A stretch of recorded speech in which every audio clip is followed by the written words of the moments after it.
This set is if you're a fan of Iron Man. Pretty much. That's it. It has some very nice qualities to it, and if you're a fan of Civil War as well, you're gonna want this War Machine.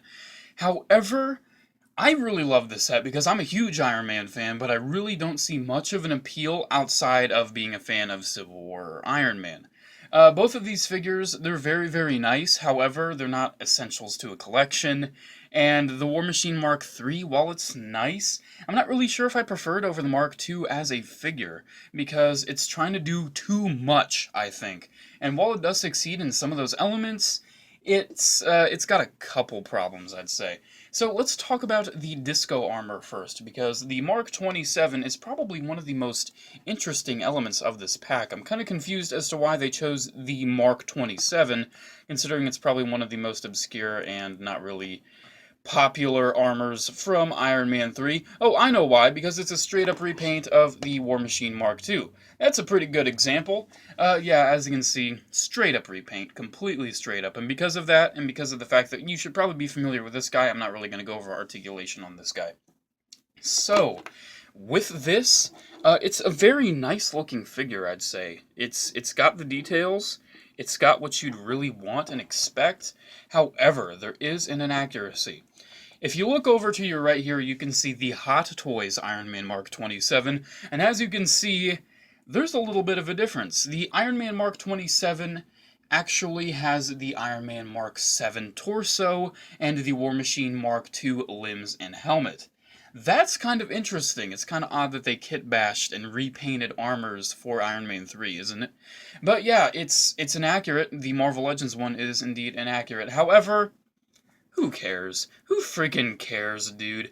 Hasbro never made a Mark 7, and I bet if they did, they probably would have tried to do a kit bash themselves. However, it's not really a bother. It's just fine. So yeah, the colors on this guy are really nice. I love the metallic and then the matte. It just really works. And overall, I'd give it like a 2 out of 10, probably. It's a pretty good figure, and I think it's a nice addition to an Iron Man lineup, personally. I think it's really unique, and it's going to look amazing on the shelf. He also did come with, of course, War Machine's little cannon, which is not accurate to the actual Mark 27, so I will not be displaying him with it. But I can imagine most of you will be for some freaking reason. So yeah, there it is. That's the cannon. It can move. Whoa. Yeah, that's going straight in the accessory bin. So that is the Mark 27. Next up, we have the Mark III War Machine. And this is a really nice figure, I'd say. I'd give it like a 3 out of 10. Get it? 3 out of 10, because it's a Mark III. Yeah, it's pretty nice, I'd say. However, it does have a couple issues. And you probably saw right there, this weird little thing that tabs onto his leg fell off. Yeah, what these are, I have no clue. They tab onto his legs, and I would untab them and keep them untabbed. However, it looks kind of ugly without it. But what they do, they like come out, and they peg onto his freaking forearm there, right there. You see that? And when you peg it on, you can flip out this little clip, and it's like an extra little gun. But I don't remember this from the movie. I don't. And it's very confusing to me, and I'm kind of curious as to why Hasbro really felt the need to include it. However, one very nice movie inaccuracy is the fact that this is not yellow, and what they did is they made it red, even though it's supposed to be yellow. So yeah, it does fit in his hand nice, though, the baton. I'd say it's pretty nice how it fits in. And speaking of hands, he also comes with interchangeable hands. So yeah, he's got a fist there, and you can also give him a fist for the right hand, and you can give him an open hand for the left hand. Pretty nice. I'd give that like a solid 5.6 out of 20. The sculpt on this is very nice. Let me get close in on that. So as you can see, the sculpt and the sheen of this figure is very nice. They got all the little details you would really want and expect for War Machine, and I'm impressed. I'm really impressed with the overall details of it. I think they really did capture the look of him from Civil War. However, there are a couple gripes I do have with the figure still. I really love these details here.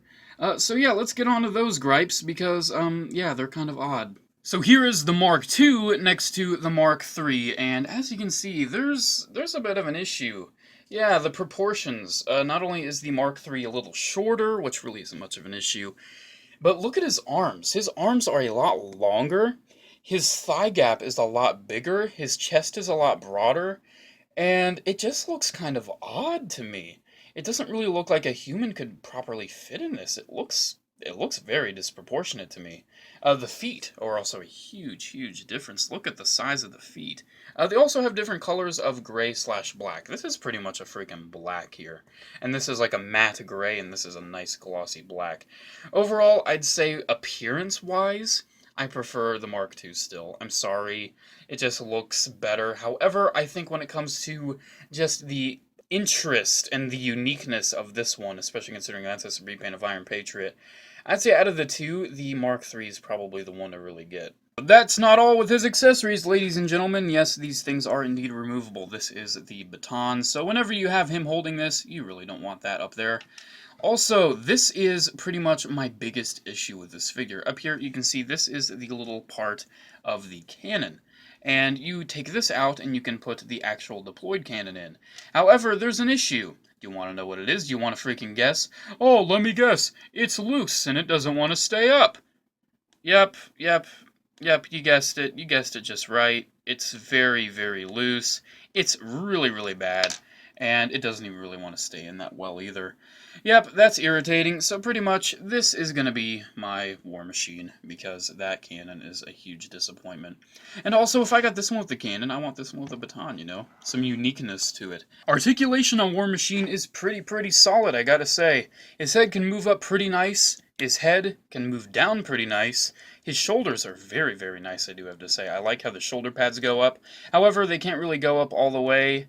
I mean, you could sort of fudge it, and you can sort of get him, like, reaching for his baton. Of course, it's the wrong side. But you can sort of pose that if you want. You'll probably have to work with it a little bit. His waist is very, very nice. It has a pretty nice tilt to it, and it has a pretty decent forward. More so back, though, I'd say. His hips can move out, of course, and they can move forward. Not too well if you don't want to tuck the thigh underneath the hip there and scratch up the paint, which I really don't want to. Thigh swivel is, of course, present, and you do have dual hinge knees, and very, very nice ball-jointed ankles. As you can see, with the ball-jointed ankles, you get a lot more of a pivot on this guy than you would have on the War Machine Mark II, and with his feet completely flat, he can go that far, which I would say is pretty solid for a figure this chunky, and yeah, I think the articulation and posability is pretty solid on him. So yeah, one more comparison just because I really, really want to. Here he is with the Iron Man Mark 46. And yeah, once again with the height. He should have been taller. This guy should have been taller and not as beefy. Look at how chunky he is. That's, I mean, I see War Machine being chunkier, but even, like, it's so odd. And now that I'm looking at it, like, look at the arm difference. Actually, wait, look, the arms are about the same, right? But because he's shorter, they just look so much longer. It's certainly odd. So yeah, guys, I think I'm going to conclude this review. Of course, that had to fall off. But yeah, do I recommend the Target exclusive Iron Man Mark 27 and War Machine Mark 3 2-pack? Like I said, if you're an Iron Man fan, 1000%. If you're a Civil War fan, I would say get the set and sell off the disco armor. If you're just a casual Marvel Legends collector that's not into the MCU, this is an easy pass. But yeah, I recommend it. I think it was worth $40. I think you get two solid figures with great paint apps. No Build-A-Figure parts, of course, but I feel like those were sacrificed for some superb paint. So yeah, guys, that's pretty much it. Make sure to comment, like, and subscribe. Check out my Facebook page if you have a chance. Have a good day, guys, and as always, may the Force be with you. Bye.